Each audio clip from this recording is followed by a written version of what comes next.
Laikipia Governor Ndiritu Muriithi has called on politicians to conduct peaceful campaigns. Muriithi, who is also Azimio Umoja Campaign Board Chair, wants the political class to desist from making statements that are likely to disturb the peace in the country.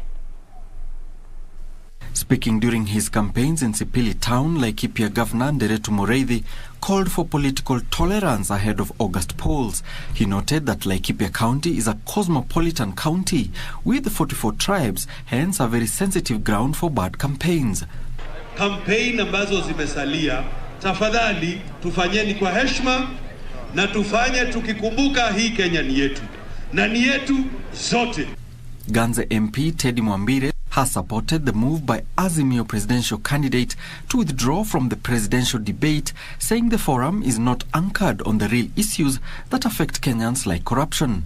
Kenya tunaishi zote na hakuna haja, na kuambia kweli hakuna haja wewe kama kiongozi ya siasa kuchojea jamii moja ukilenga ingine. Meanwhile, Kenya Kwanza Coalition Brigade led by Kiambu County says it will be unwise for Azimio la Umoja presidential candidate Raila Odinga to boycott Tuesday's presidential debate.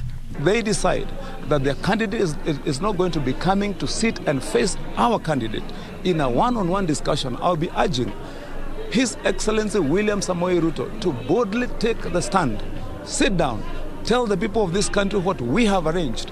Bomet Governor Hilary Barchok has defended his development track record, urging locals to re-elect him into office. Finally, Nairobi gubernatorial candidate Agnes Kagure has called for protection of street families.